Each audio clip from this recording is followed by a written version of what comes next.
Alright, so today we're going to try to tackle the rear brakes. Yeah, so got it jacked up and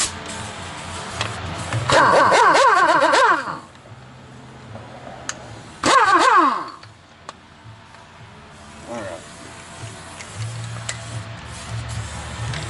Bryce, you want to do this?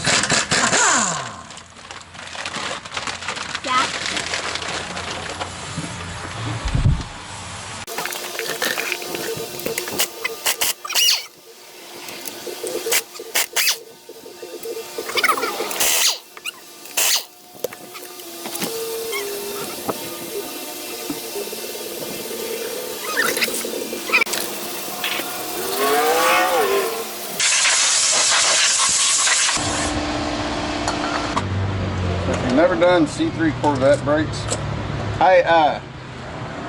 Give me that magnet tray. These are super easy to do. There's a little pin.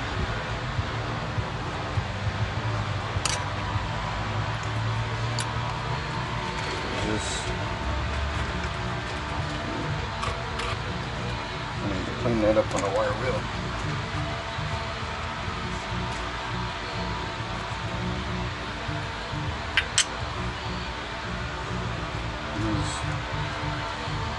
Brake pads. Lift right up. Yeah, there ain't no way that was gonna stop very well.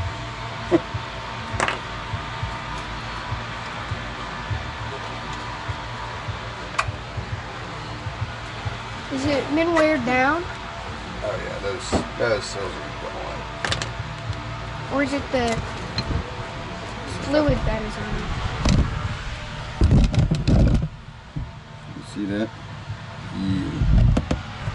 Alright.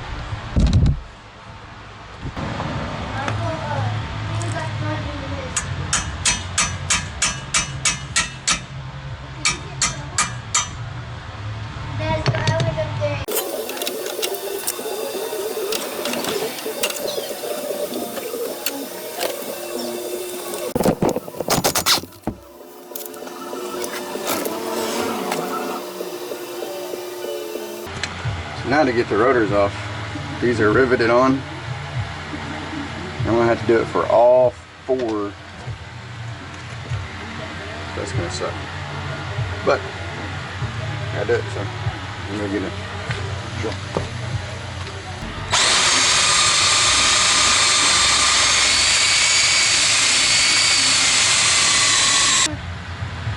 Okay, it helps if you push record. So basically, I watched several videos on people doing this, and they started off with like an 1/8 inch drill bit, and then from there they stepped it up to like 3/16, and then they ended up with like a 3/8. And then they had a bigger one, I don't know, 1/2 inch or something like that. It's probably bigger than 1/2 inch, but anyways, then they got a bigger one and drilled off the head. The way I did it was I center punched it right in the center, and that was enough to get this drill bit started. It's a 3/8. It's also a split bit, or whatever you want to call it. But anyway, so I drilled that out, and then it was there's just enough space in here where I could put my screwdriver in there and pry this little piece out. Anyways, pried out, and then since I didn't get them all exactly in the center, there's like it had mushroomed over just a little bit, so I got the screwdriver and kind of pried it over in on itself. I did that all the way around. Still wouldn't come out because it's kind of crusty. So I got a big hammer. You know how it works. If it don't come off, get a bigger hammer. If that don't work, get an even bigger hammer. So then, pulled it off. You can see it's pretty bad. There's a lot of junk in there. So now what I need to do is, hopefully I can just pound these on through and they won't be an issue. But that's all. So next thing we'll do is we will clean this caliper up really good, and we'll clean this up as much as we can. It's brake pads aren't in bad shape. It's just park and brake anyway. So, all right, I'll get back with you after I finish pounding these out. And I could grind these off if I wanted to. I might get the air hammer and punch them through that way.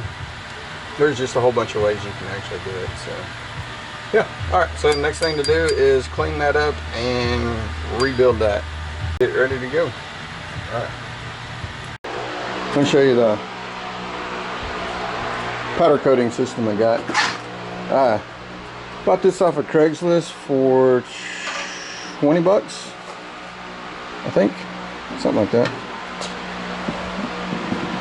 This was the original one that I had, and it was just too little. I think I did $5 on that one.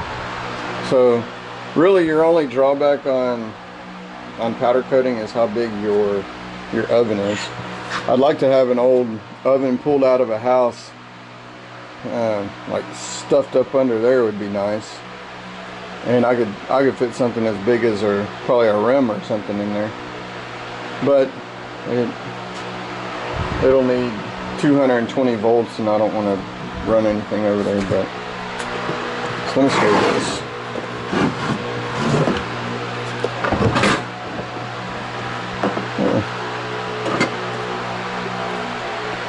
So here's what I got. Craigslist one. This is a hot coat powder coating gun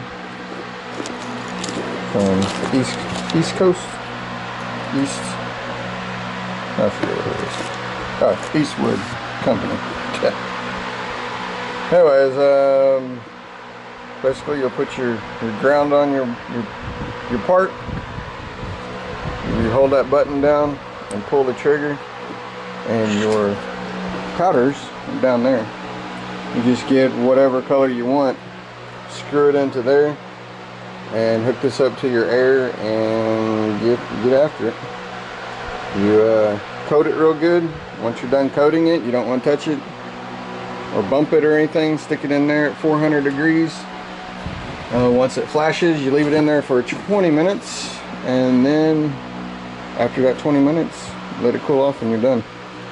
But this is what came with the kit. We got 2, 4, 6, 7. There's I think two more bottles, but one was yellow. No, what was the other color? I forgot. One was, there's 2 different colors, and I guess they got wet or something and they were no good. But I bought this. I was hoping that was the red I needed. It wasn't.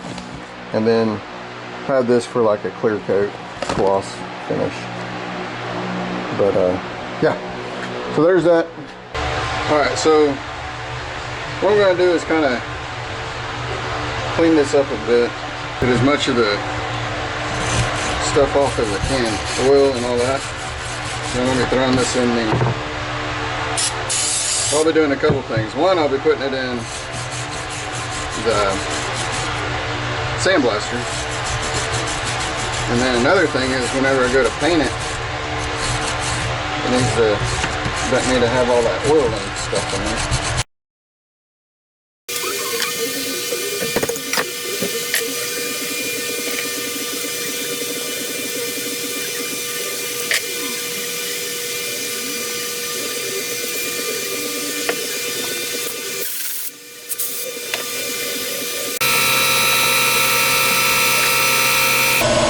Yeah, that's all clogged up. Shoot it out first.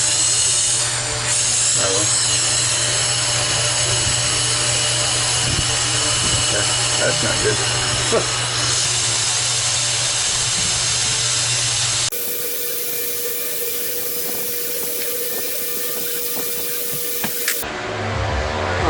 we got this Jimmy rigged like crazy.